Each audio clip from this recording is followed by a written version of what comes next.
Welcome, everybody, to Edge of the Rabbit Hole. Really apologize for the delays here. Our guest this evening unfortunately had some technical issues that could not be overcome. So we will reschedule him for another day. It's going to be very interesting. Damian John Knott, who he does all the different UFO work down there in Australia. He's like the Australian Darcy. Yeah, Darcy yeah, Weir. the Australian Darcy. Yeah, like that. So, so we're just gonna have to go live without him today, and we'll reschedule him for another night. So sorry about that, everybody. But stuff happens. It's technology and crazy things. So what we're going to do instead is, for the next, I guess, a little more than a half an hour, Victoria wants to go ahead and interview me about Egypt. Now, for those that are members of the Connected Universe portal, I did do an hour-long presentation on the pyramids last week, and this week, tomorrow, we're going to be talking about the temples. There might even be a third episode in there. We'll see. So be on the lookout for all that. So this is just free-for-all. Victoria is questioning me. This is Mike getting tired of me going, send me details. What are the... Right. All the photos that I posted, Victoria was saying, deets, please. And it was enough just to try to get stuff posted from there. Well, which was your favorite pyramid? I have one. Which was your favorite? They were all amazing, first of all. Yes, they were all amazing. The Great Pyramid. The Great Pyramid. Absolutely, well, we got 2 hours in there. Just your on group? The summer solstice, just our group, and there was only 11 of us. It was special access. Mohammed set that up. It was the big reason why we were there is Return to the Kepler cycle, which starts on the summer solstice, and so to get those 2 hours, just our group, was absolutely amazing. We got access to the subterranean chamber, which that's off limits to the public. You have to get special access for that. The Queen's chamber sometimes is publicly available, sometimes not, and right now it's not, but we are able to get in there. They're actually in the process of setting up scientific equipment there in the Queen's chamber and also the subterranean chamber. Not sure what the testing is going to be, but they had some of the equipment there. So we got access to those locations, and then the King's chamber was really special for me because of some of the different things that that I noticed and kind of quasi discovered, I guess. But that's all in the Connected Universe portal. You guys have to go and watch the little video clips there, which are very, very cool. I will do that on my day off. Okay. Okay, so I have so many questions about the hieroglyphics. First of all, I don't know much, but they don't look like they were chiseled. I mean, they look like they were in there with lasers and stuff. Can you tell a difference? I mean, they look so professionally done. I mean, but I guess there's some of them that are like that. It's almost like laser cut. And actually, what you could tell if it was laser cut, it would be, you could see vitrification there. And you're not seeing vitrification. The idea that these were carved with copper tools is BS. There's no, especially on the ones that are granite. You can't carve into granite with copper. It's just ridiculous. Yeah. I had my dad looking at stuff. He's a machinist. And I was kind of introducing him to some of Christopher Dunn's work, because Christopher Dunn is also a machinist. My dad's a tool and die maker by trade. And, he's looking at some of the cuts and everything, and especially this sarcophagus that was at the Cairo Museum, where he could, you're basically cutting the lid off from the bottom of the sarcophagus, and you can see it was a circular saw. My dad's looking at that, and he's like, yeah, that's definitely not copper. It's definitely some sort of circular saw that they're using. And, if it was, today's tooling that they were using, it would be a diamond bit saw. Do you think it could have been, because Johnny, one of you guys, I don't know, you blended together after a while, showed like a block lifting, and it had like two, they looked like wheat staffs basically, but he was saying it was raised by vibrational frequency. Do you think that's how they could maybe have cut them also? So those were depictions of levitation. Right. Those particular things. So were they now not to cut, but to move the blocks? They could have been using whatever that was to move the blocks. Yeah. Now back to the. So, oh, I'm sorry. Go ahead. No. And what I was going to say is, God, I lost it for a second. Okay, I lost my question. Someone had mentioned in one of your pictures, I don't know if you ever saw it or answered it, but you know how if you would take like any of the Egyptian statues and cut them in half, they would be perfectly symmetrical on both sides? Yeah. Were the hieroglyphics that way also?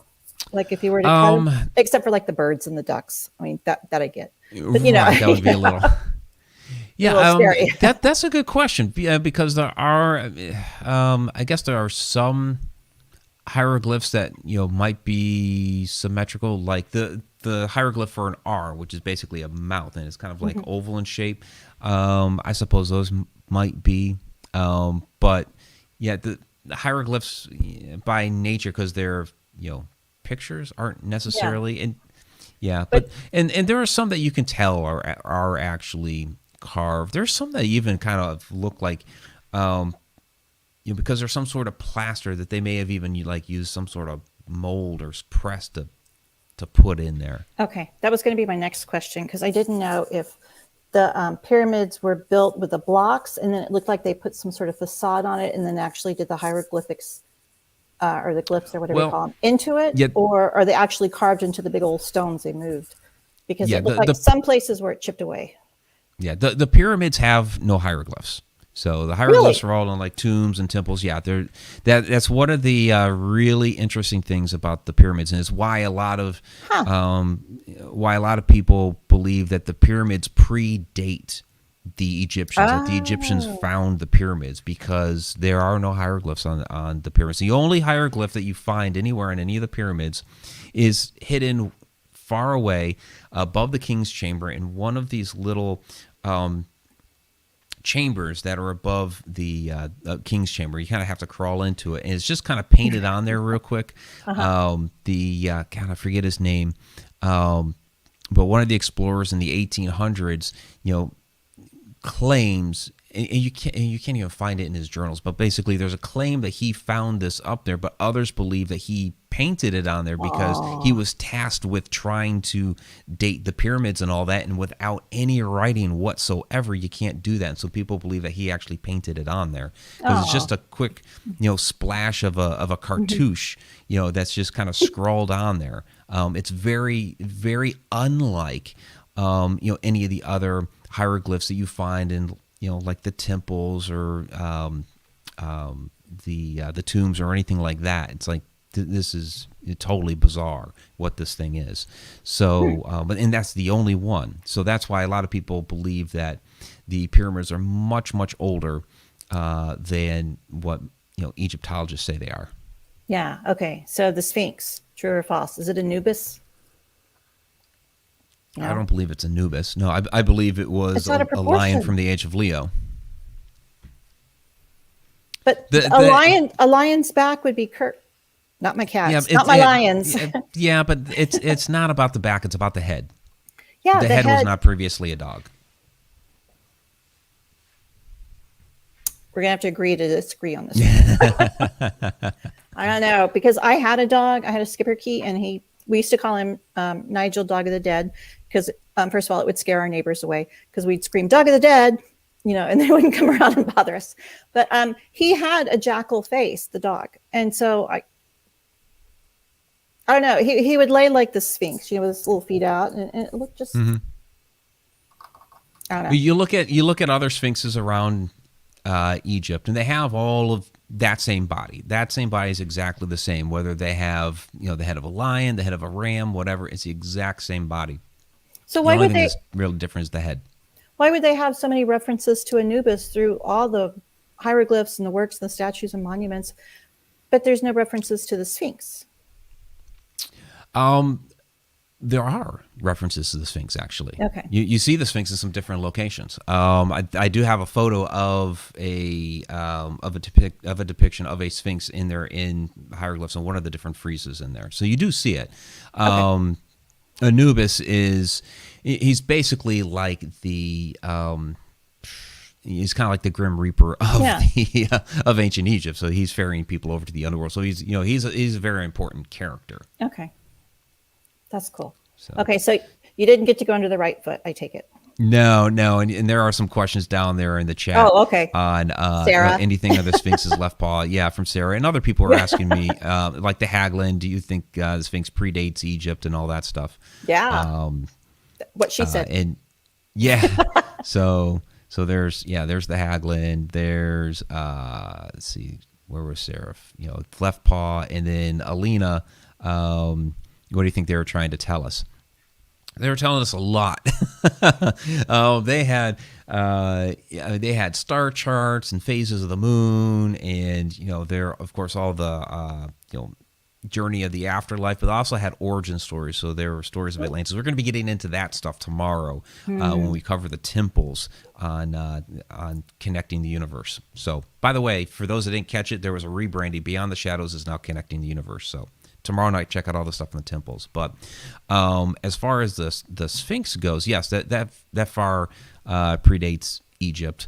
And there was we covered it last week with the pyramids a little bit. With the Great Pyramid, you see that there's part of the base of the Great Pyramid actually has the weathering from the bedrock. So they try to say that the entire plateau was leveled to place the pyramid there, and it wasn't perfectly leveled. I mean, yes, much of it is, but there are parts of the bedrock that are actually embedded into the base of the pyramid, and you can see it there. And it has the same weathering pattern as the Sphinx enclosure. So it does basically tell us that, yes, the Sphinx is older than the pyramids. But with that same weathering pattern, you're seeing that the Sphinx far, far, far predates the pyramids, which is, of course, absolutely amazing. As far as the left paw, we didn't get under the left paw. Sorry. Darn it. So everything in the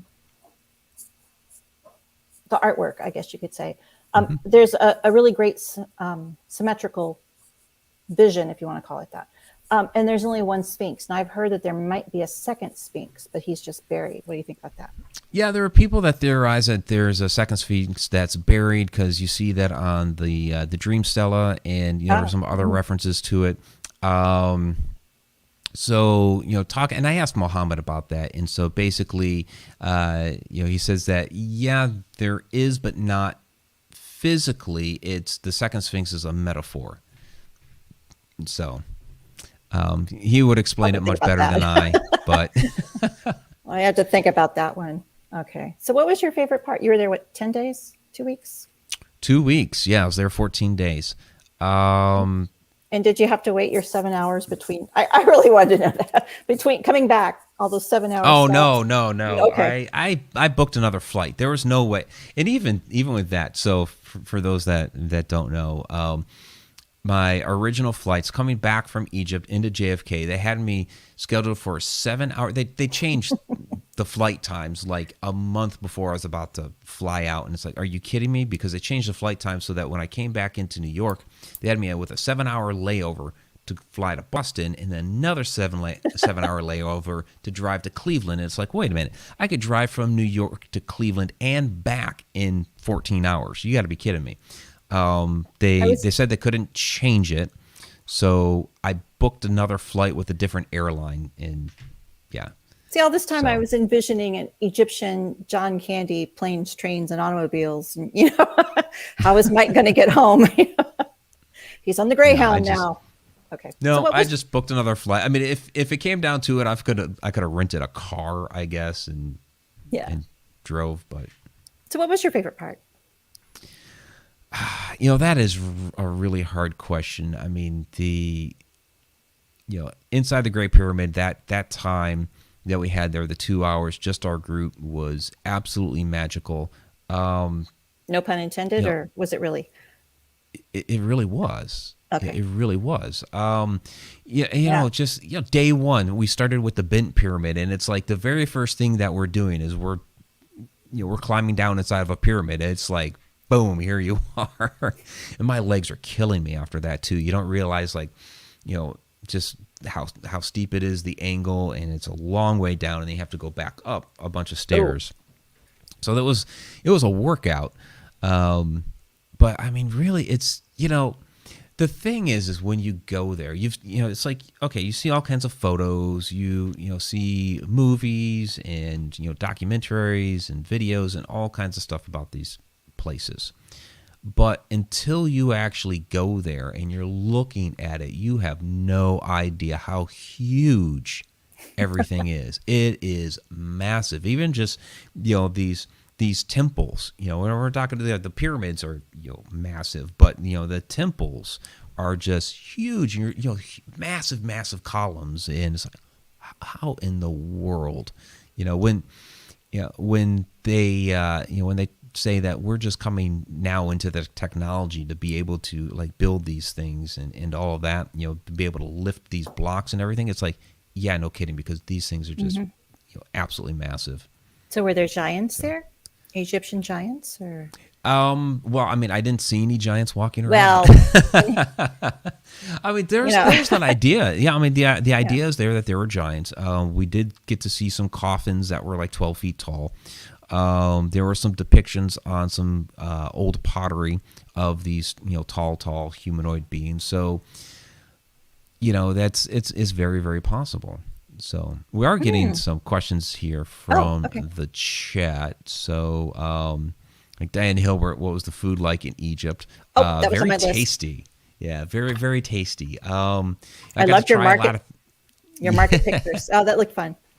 I got to try a lot of things I had never eaten before. So, there's a little getting used to it. I guess the one thing that I just could not get used to was that in Egypt, their idea of American coffee is Nescafe. Sorry. That was tough to deal with. And a cappuccino is basically Nescafe with milk, and they have a little frother that they kind of froth it up with. At least it wasn't Taster's Choice. Yeah, it was Nescafe instead of Taster's Choice. Yeah. And they had Turkish coffee there. Comes in the little cup, and that's fine. Do a couple shots of Turkish coffee, but it's not like for your mug of coffee. So. That's fun. Yeah. So yeah. Let me see what else we have for some questions in here. Adam Tillery, would the capstones have hieroglyphs if they were still on top of the pyramids, or would it just be other symbology? That's a good question. So you can go to the Cairo Museum and see the bin stones there, and they're kind of like their own little pyramids. And people believe that stones like that were once on top of the pyramids, or perhaps gold. Bin stones were on top of there. Would they have had hieroglyphs? I don't believe so. Muhammad has an interesting theory that, like the top of the Great Pyramid was actually flat, that there was no actual cap on top of it. And he points to when we were at Elephantine Island, I loved Elephantine Island. That was an amazing place because you have stargates there, you have depictions of people with Mayan headdresses, and you have legends and stories, the Ark of the Covenant being there. So fantastic island. But there's this one part of the temple that's basically been blown over, and there are these huge, massive granite. What would be a good term for it? But they're basically like little. Their own little structures, their own little like housing type things. They kept probably some sort of sculptures or idols or something like that in it. And the top of it is a pyramid, but the top of the pyramid there is flat. It doesn't come to a point. It's completely flat, and it was cut like that. So like aliens could land there. Yeah. Well, it's small, it's not like something huge, but small as far aliens. As like, yeah, it's all aliens. It's all aliens. It's funny because I was talking with my dad, and my dad's really started opening up to this stuff the past couple of years. And so I was showing him some of the different cuts and everything, and he's like, yeah, they had far superior technology than what Egyptologists are trying to say, because these guys had like diamond bit saws and everything. And he's like, I've been to the Mayan ruins, and he's like, I'm seeing a lot of the same stuff there that you're showing me in the Egypt photos. And he's like, it was those alien guys. I'm like, what do you mean? It's like, I'm not saying the alien. He's like, I'm not saying the alien guys built it. I'm saying the alien guys taught the people taught the people in Egypt, and then flew over to like the Yucatan and taught the Mayans there. And well, so here's a guy who never believed in any of this stuff, and he's coming up with these ideas. Well, if you deny the alien existence or extraterrestrial, you're controlling the narrative, and you're shrinking the controlling the people. That's what a lot of this is they're trying to control the narrative, and anytime any of this evidence comes out to the contrary, they deny for as long as they possibly can. Like one of the big excuses with the Sphinx, when Robert Schoch and John Anthony West came out with their ideas in the early 90s that the Sphinx was much, much older. One of the excuses that they used, besides the fact that, we can't find any pot shards from that long ago. Okay, whatever. One of their other excuses was, we can't find any other civilizations or signs of civilization that date back 10,000 or more years. And then all of a sudden, boom, here's Göbekli Tepe, and it's like, Oh yeah, I guess there were. Except for that one. Other than that, except for that one, yeah. Other than that one. Yeah. Okay. So the Sphinx, from what I've heard, is supposed to be carved from one piece of granite. Is that what? Or no, limestone. It was limestone, wasn't it? Yeah, it's the limestone. Basically, it was a yardang. So it's basically carved from the bedrock. Okay, so it's one piece, right? It's theoretically. Okay. Okay, my real question is... It was one piece originally. All the restoration work that's been done to it. I mean, you can look at the paws and see that they've got like bricks and stuff around it. That's what I was going to ask. I'm like, why are the paws all bricked up? Yeah, that's the restoration work that's been done over the years. It's to hide the room. Edgar Casey said. Yeah. And I do believe him, because... I believe it. I believe it. And that was another thing that I... threw past Muhammad is we're sitting there, we're looking at the Sphinx, got the photos, and other people are doing things that take photos and stuff, and so Muhammad and I are just, it's funny with Muhammad, everywhere we'd go, every single place we'd go, somebody would bring him a little glass of tea. Oh. So here's a guy coming up, here's his tea. So Muhammad's sitting there sipping his tea. So guys, if you go to Egypt, Guide of Egypt, Muhammad Ibrahim, amazing. And we're talking about doing a tour together in November 2022. Can we just bring him to Ireland? Get on board. He was actually Muhammad was interested in the Ireland tour. He didn't sign up for it, but he was seriously interested in going. Oh my God, that would be amazing. Because I could ask him a lot of questions then. So Muhammad. So Muhammad, we're sitting there. He's sipping his tea. We're looking at the Sphinx, and I told him, look,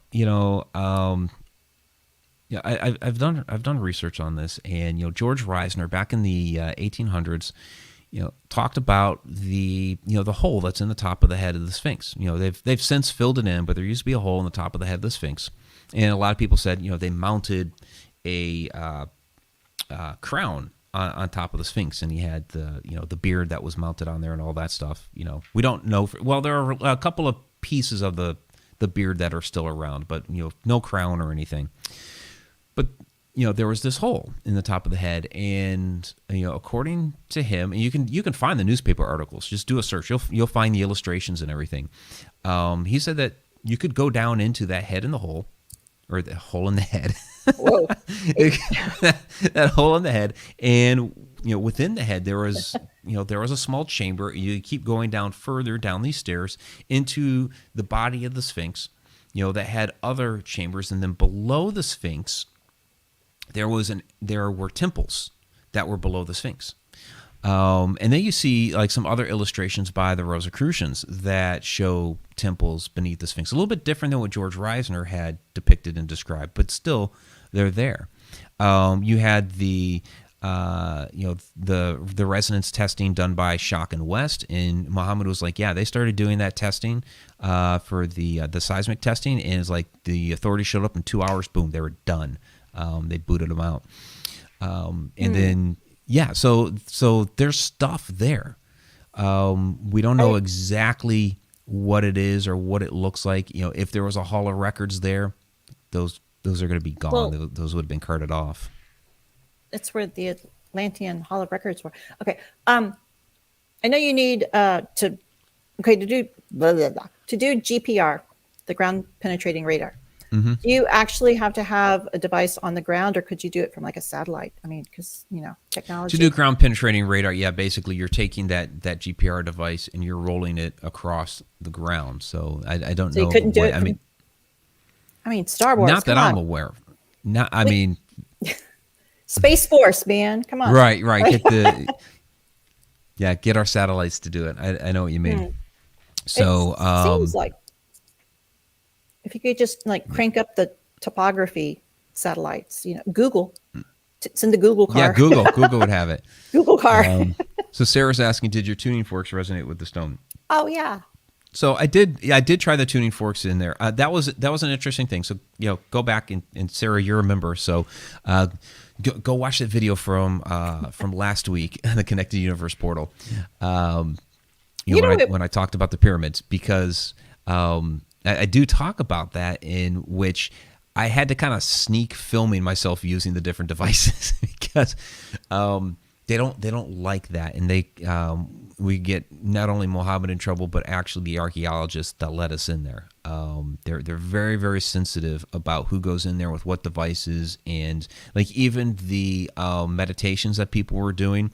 It was one of those, we had to wait for the guy to leave the room and go elsewhere into the pyramid before they would do that stuff. Because it's he's like, no filming of this, no filming of that, and then he'd leave the room. It's like, okay, get the camera out real quick. So you couldn't even take pictures? I mean... Oh, I got pictures. Yeah, you could take pictures, but not of you using different devices or doing different meditations and things like that. Because I've gotten yelled at. They've had some issues with people that... God, who was it? It was...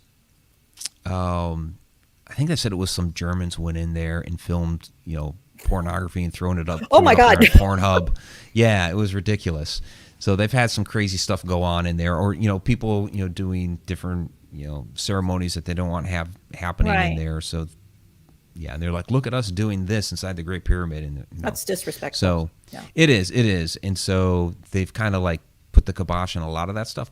That said, yes, I did have my tuning forks in there. I had the chromatic tuner that was in there, and it was interesting because the pyramid. The Great Pyramid is tuned to F sharp, as is the Earth, and so I had my F sharp tuning fork from the antechamber. Muhammad was doing some meditative humming, and I'm looking at the chromatic tuner. It's pegged out right at F sharp. I'm like, this is amazing. I have the tuning fork in this hand. The tuning fork starts vibrating. You can hear the the buzz of the tuning fork. And it's like, oh, this is cool. What if you cracked the pyramid from doing all that tuning stuff? Wouldn't you be in trouble? Well, I don't think it's going to crack. I mean, theoretically, I suppose if things all suddenly become the exact same frequency, then yes, things could start splitting apart and losing their cohesiveness. But I don't think we were going to do that. Oh, it would have been really cool if you could get what do they call it? A singing bowl, because those are so loud. Yeah, the singing bowls. Yeah, you can get those to a specific key. What's interesting is the box that's in there that everybody calls a sarcophagus is tuned to A, and so Muhammad's son Adham was in there doing the same thing, and it was perfectly coming out to the key of A. So now, how do you know it's tuned to A? I mean. Is it vibrating or something? Tom Danley, years ago, Tom Danley is a sound engineer, went in there and did all of those different tests. Okay. Yeah. Interesting. Very cool. Oh, so many questions. Where do I go next? Okay. So you didn't find Moses floating down the river? Did not find Moses floating down the river. No. Were you weren't lost for 40 days or 40 nights or anything? Did you ride a camel? No, just 14. Like Jeremy said, ride a camel. Yeah, I did not ride a camel. Yeah, there are other people that did, and the day that people were doing the camel rides, it was when we were at the Serapeum, coming back from the Serapeum, back up the hill, people did the camel rides, and that afternoon, I was having a bunch of stomach cramps. I was dehydrated, and my stomach, my body was kind of betraying me at that time. So it's like, I'm just going to drag myself up the hill. I'm not going to go on the camel right now. So desert life. Yeah, that one day you told me it was like 92 there or something. I'm like, it's 98 here in Texas. Yeah, that was like the first day that we were there, and it got, and I think that was probably the only day it was in the 90s was day one. And then after that, and that was in Cairo. Those few days we were in Cairo, we were mostly inside pyramids. Saqqara got a little toasty. We were outside a lot for that, but are the pyramids being mostly inside pyramids? It wasn't too bad. When we went down to Aswan, which is 500 miles to the south, that's when it got really hot, and we're experiencing like 115-degree temperatures, and we nixed the whole Abu Simbel trip, which was even further south as you like start getting close to the equator. And it was supposed to be like 130 that day. And it was like, okay, we're not going there. It's a dry heat. So the caves we have here in Texas, they're always like 72 degrees, but the humidity is like at 98%. Are the pyramids like that too? Totally dry. Totally dry. Yeah. Are they cool on the inside? I mean, they are. This one of the interesting things about the Great Pyramid. It's different now because of the things that they've had to install. Because of all the tourists that were in there, all the tourists bringing in like body heat and their own like perspiration and breath, they were causing humidity and increased temperatures, and so they've had to install different fans and all that. But before all of that started happening, the way that the Great Pyramid was ventilated and the way it was constructed and all that, it was always a constant, no matter how hot it was outside, it was always a constant 67 degrees inside. Wow. So the air shafts would help with the ventilation, or were they something magical? It's people talk about astronomical alignments with those. The one in the Queen's chamber, I believe, was probably some sort of exhaust. Christopher Dunn talks about and I have the book sitting here, the Giza power plant. He talks about it, being a machine, and you can tell within the Queen's chamber whatever was in that niche, and it has a basically a corbel roofing, kind of like the Grand Gallery, which is that's acoustically tuned. So this niche that's in the Queen's chamber also is, and mainstream says they have no freaking idea what was in there, but they'll say, well, maybe it was a Ka statue for the king that was placed in there. And it's like, but you didn't need all this crazy, design work. And if you look in the back wall, and this again, watch the video from last week on the pyramids, because I showed the photos that within that niche. You can see the black scorch marks from whatever fire was going on there, and the vitrification on the stone that's back in there. It was a massively, massively hot fire that went on back inside that niche. And so, so I think that there was certainly some sort of working machine that was in there. The basically hole that goes off, may have been some sort of ventilation or whatever for it. But there was something that was in there mechanical that got caught on fire. Could the scorch marks have been? I've always heard like Howard Carter walked in with torches and. No. Okay. Because his torches aren't melting the stone. They were hot torches. Okay. And is it true that there were no bodies actually in the pyramids? Nope. No bodies whatsoever. And the Queen's chamber is definitely a misnomer, because there was never even a box in there that people would call a sarcophagus. The King's chamber has that box there, but and they try to say that was the sarcophagus. The problem is there's a couple of different problems. One, there was no lid that was ever found for the thing. You could tell that there was some sort of lid or top on it, because of around three sides of it, and this was kind of my discovery, around three sides of it, there's basically a niche that's carved into it that you could see, okay, something was placed there. The back side of it, however, is perfectly flat. So this lid would have slid in from the back side and not top Drop down, down. like every other freaking sarcophagus in Egypt is constructed. And that became like my goal for like the rest of the trip was, okay, look at every sarcophagus that I can find and see how the lid was constructed. And every single one, they all had different designs and all that stuff, but every single one was designed to go from the top straight down. None of them came in from the side like the Great Pyramid. So it's a totally different design. And then it also had like these 3 holes along that back side. So something was also mounted back there. Or it was like drilled through the top to hold it in? Drilled right in the, watch the video. I'm not working. Okay. That's very cool. What if they were like a transportation device? Like there might have been a king in there and then he just went up to Orion or wherever they hang out at. And wasn't King Tut also, wasn't he found in a pyramid? Where was he found? King Tut was found in the Valley of the Kings in his tomb. It's the basically the only tomb that they found that was not pillaged. Everything else, all the other ones were robbed. They were completely cleaned out. But Tut's tomb was they didn't know where it was. That's why it took Howard Carter so long to find it. Is there were rumors that it might be out there somewhere. A lot of people didn't believe it was really out there. Carter believed no, this tomb is out there somewhere. There's somebody a few years back.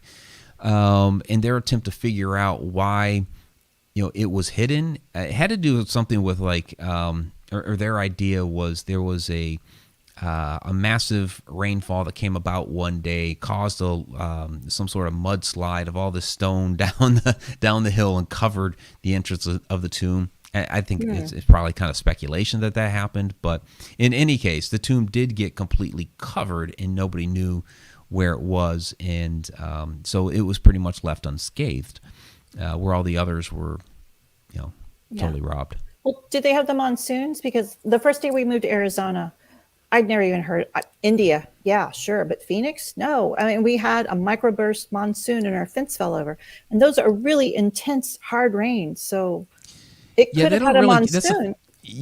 And that's what they're speculating, is that there was something like that came through. The thing is it's extremely, extremely rare for Egypt. When it rains there, it rains for like all of like 10 minutes. It's not very significant, and that's it. But it's hard. It's a hard rain. Yeah, and not really there though. But that's what. But of course, anything can happen, and so that's kind of the speculation. Is that very abnormal hard rainfall came in one time into the desert. Yeah. So. With that, wait. Okay, I'm so bad in history. So when was King Tut entombed in relation to Moses parting the desert or the waters and walking? Is that the same time period or? Because there was a lot of weird stuff going on then. I mean, right? Yeah. Climatically, I mean. There's so much debate as to when the Exodus occurred. That is because there's really no record. There's no record of it in the Egyptian records. If it, and you got to think about it. If something like that did happen, like with anything else that they didn't like about their history, they would wipe it from the record. Right. And you see that a lot. If there were kings that they didn't like, they would wipe them out from the record. That's why nobody knew about Akhenaten for so long, is they had completely wiped them out from the record. And then all of a sudden, they one day they were repairing one of the temples and found remnants of his records inside the column casings. They were used as filler. Packing material. Yeah. If you look at I think it's at Abydos that has it's Abydos. It has like the biggest, most complete kings list that they know of, but it's still incomplete because Akhenaten's not on there. Tutankhamun's not on there. The guy, it was the advisor that was directly after Tutankhamun. They didn't want anything to do with those kings. They wiped them off the record. So it's all Ramsey all day long. Well, it's funny because some people say that, the one that said that Ramses was the pharaoh of the Exodus, which they never called themselves pharaohs. They called themselves kings. Is Ramses. but there's there's ideas that that Akhenaten was Moses, or it just really depends on which theory that you kind of research and go down that rabbit hole, because there are people out there who say, well, the way that they've constructed the timeline is off, and if you just shift it over here a little bit, then all these different things line up, and you can see that this was the Exodus, and this guy here would have been the king of the Exodus, and so it's just nobody knows. Okay, I'm still stuck on the monsoon. Moses or Ten Commandments is one of my favorite movies. When I worked at Univision, I could recite it in English, and they're like, "How do you know this?" I'm like, "Oh, it's my favorite movie. I know these things." But there was like all these the seas turning the Nile turned red, and the frogs were falling out of the sky. Those could all be from like weather cycles and microbursts, like Sharknado. Except some people believe it was fallout from the eruption of Mount Vesuvius, in that it was just a chain reaction. All these different things occurred because of that volcanic eruption. Yeah. There's just so many ways to explain it, I mean, there really are. Still a great movie, but okay. So tell me about the marketplace. The marketplace. All right, we got a couple more minutes. Minutes. The marketplace was fun. I love it. When you had the clothes on, did you buy those? Oh, the yes. The Balavega. Balavega. How do you pronounce it? Yeah. Hakuna Matata. I bought that on the boat. I didn't buy that at the marketplace. Balavea. Yeah, there we go. We were doing that. Was they do that on the boat. They have a night where everybody dresses up, and they play some music, and you're supposed to party and have fun and all that stuff. We did that.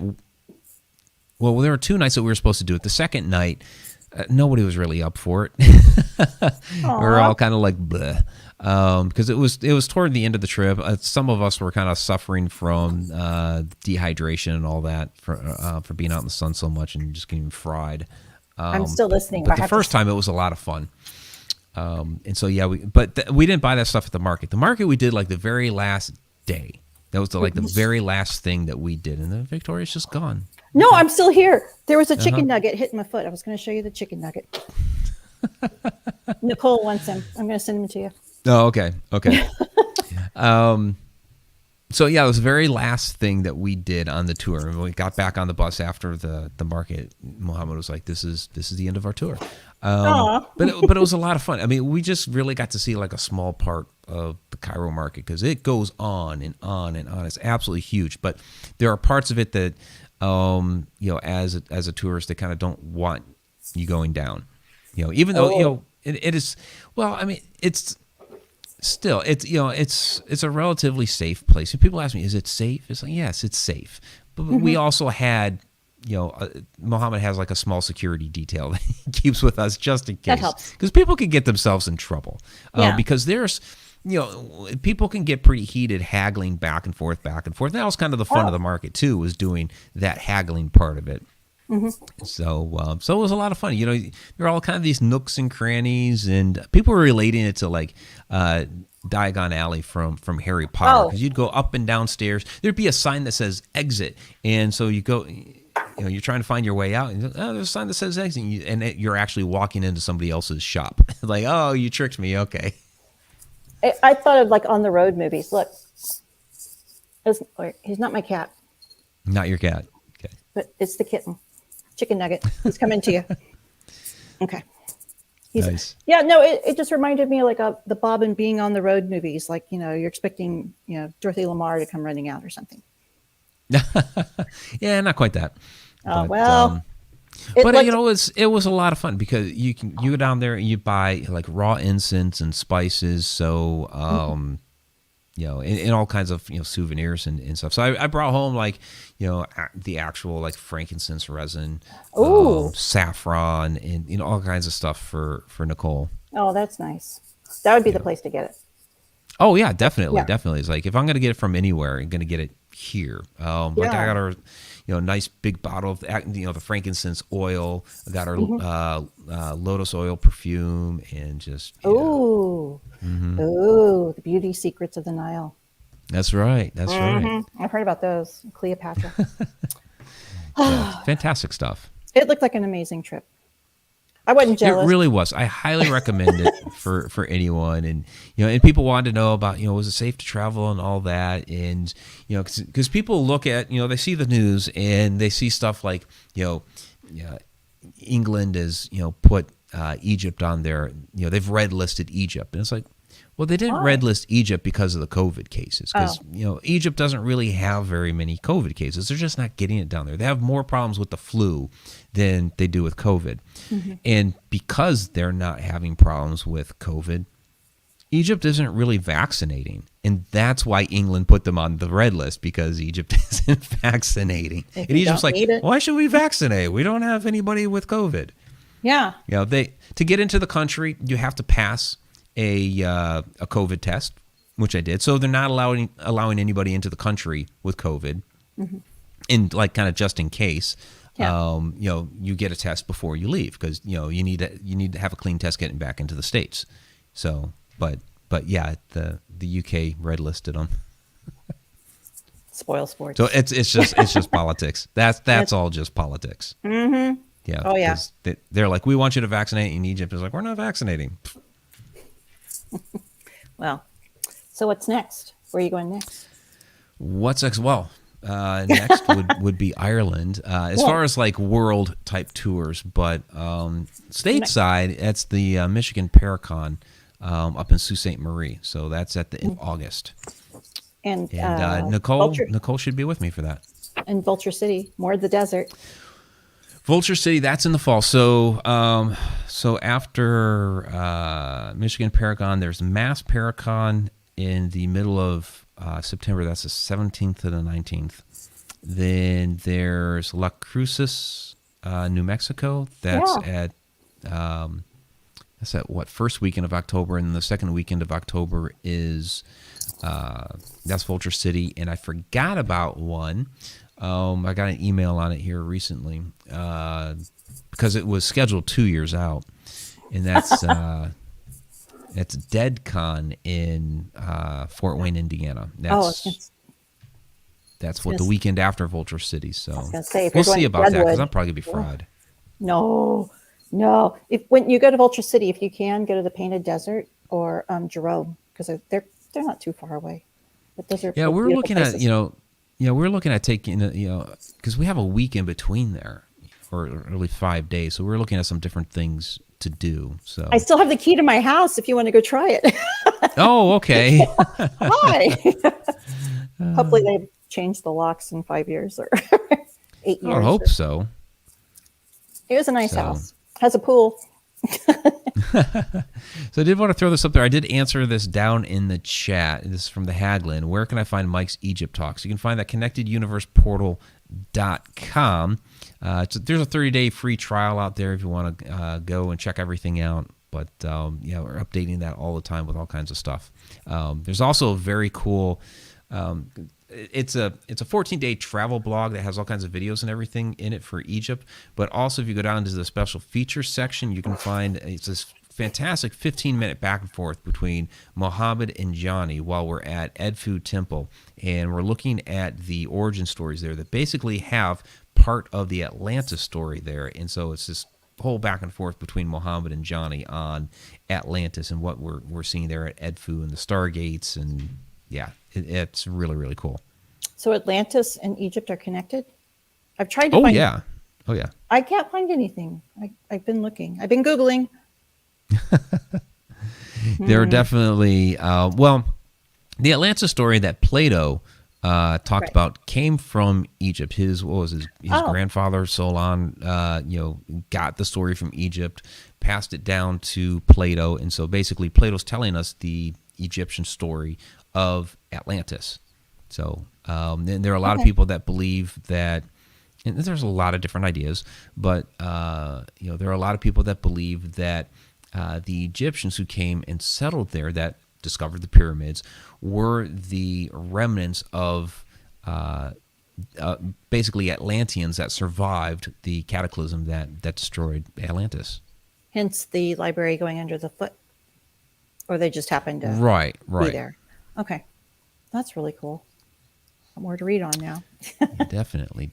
So, Sarah, so there's a strong religious aspect even now. Yes, but not ancient Egyptian religion.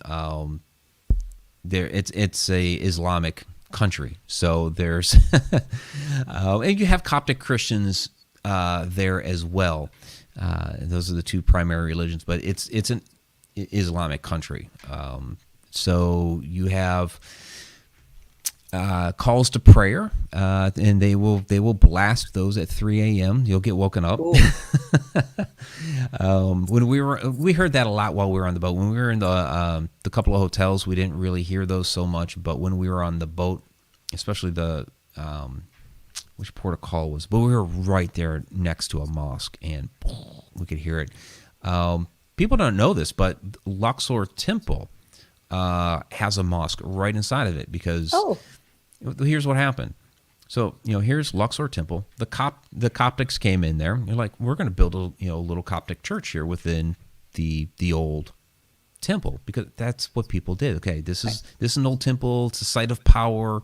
It's a special place. We're going to, the other people are now gone. We're going to put our little thing here too, so we can harness that energy. So the Coptics built a church. Well, then the Coptics were out. The Muslims were in. The Muslims basically put their mosque right on top of the Coptic church. Well, we got there to Luxor right at noon. We started walking there, and we were the only people at Luxor. Oh my God! I think there might have been like 3 or 4 others that showed up at a little bit later, but it was like our group.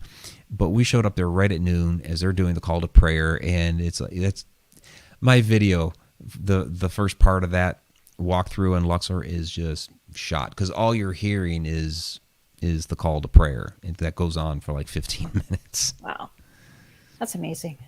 Yeah. So would you do it again if you had the chance? Oh yeah, absolutely. Yeah, definitely. And you would take your co-host, right? Yeah, come on along. So we're talking about doing it again. So what Muhammad is talking about, there's he called it a techno spiritual tour that he used to do, and he's basically talking about dusting that off. He and I we're talking about we're talking about Christopher Dunn and a lot of his work, and I was telling him about my dad being a machinist, and how all the stuff that Chris was talking about in his books. I pretty much understood it. I don't know as much as my dad, nowhere near as much, but I understand the terminology. I know the tools that he's talking about. I understand all of that stuff. And so, so we're chatting back and forth on the plane down to Aswan about this. And he's like, I've been thinking about dusting off my old, tour that would cover a lot of that stuff. You and I should do that together. It's like, yeah, let's do it. So, we started talking a little bit about dates. And so we're looking at early November of this 2022. Year? Oh, no, 2022, not this year. No. I was like, whoa.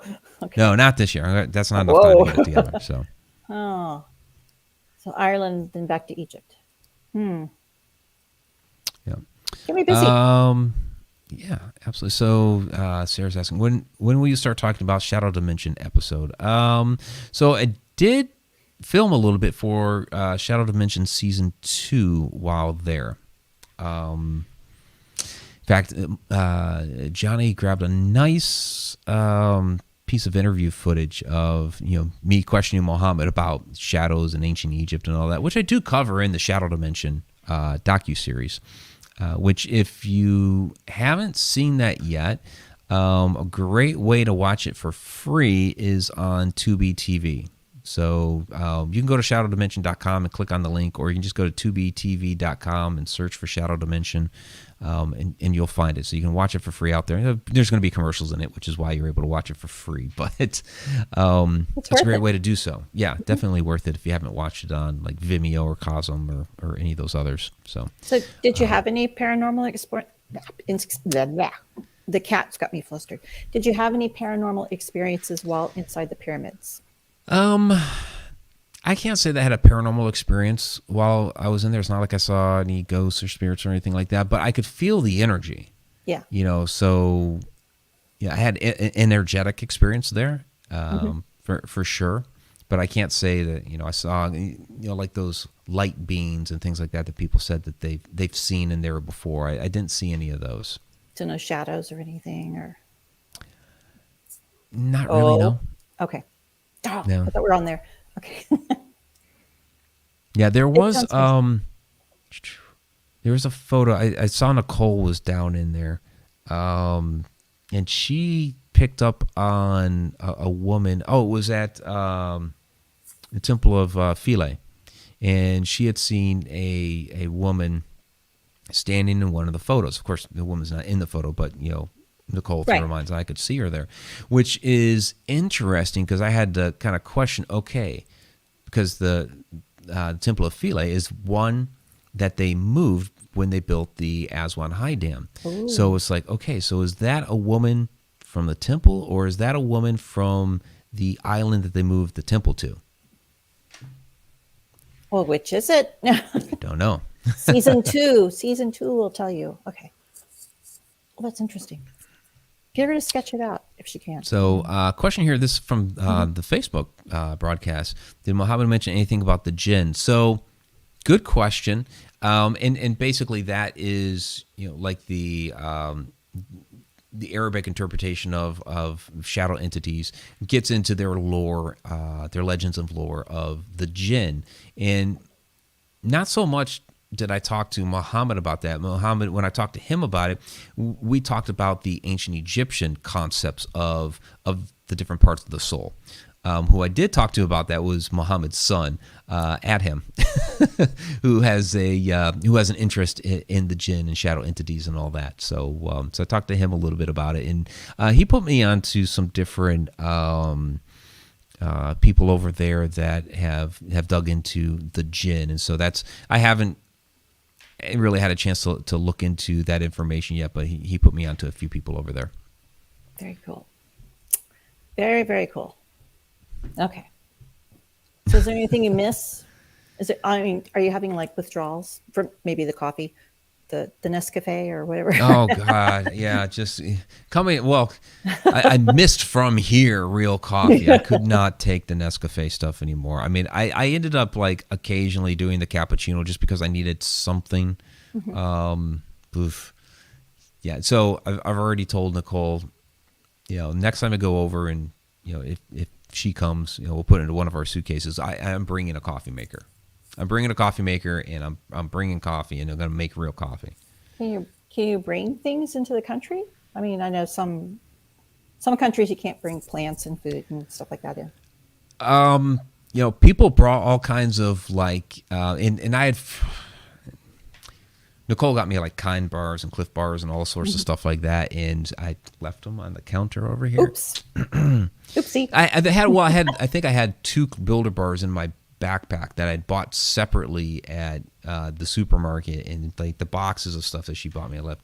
But a bunch of people had done that, where they brought boxes of that type of food. I mean, basically going into the Cairo airport, you have a guy that's just like, "Do you have anything to declare?" No. And, okay. And they just they run your suitcase through the scanner, and that was it. That's kind of like when we went on a cruise. Are you bringing any alcohol? Oh no. Oh, and Nicole says, and a brownie. Yes, I had a brownie too. Yum yum. It's a long flight, I bet. You have to stay refreshed. Awesome. That is a long flight. If you're going straight from JFK to Cairo, that is a long, long flight. 10 and a half hours there and 11 and a half hours back. And I did that straight flight like that because I wanted to avoid possible, turmoil, COVID related at other international airports. And a couple of the ladies had problems in France. They ended up on Air France, stopped in Paris, I guess, and they had some issues with the COVID test results that they had brought with them, and got hung up for like an hour or whatever. So, and I wanted to avoid that, so I went straight JFK to Cairo. Good thinking. Yeah. Well, I've heard that's what they're recommending is like, especially when we go to Ireland, don't make little stops. Take one long plane. One long plane ride. It's Mm-hmm. it's tough to get through that, but it's the better way to do it. Yeah, yeah. You can sleep, watch a movie, read a book, write a book, Yeah. Yeah, and I did all of that. Well, except sleep, because I don't sleep on planes. No. I tried, and it's like my eyes might start to kind of droop, and then they're open again. I can't get comfortable enough to sleep. So You could have missed a UFO or UAP. Is that what they're called now? UAP? Something going by. Yeah, they're starting to call them unidentified aerial phenomena, UAPs. Yeah. Okay. That's Instead hard. of UFOs. That didn't roll off the tongue yet. So you could have missed something out the window. It could have been like the little guy on the wing, remember? Oh yeah, from Twilight Zone.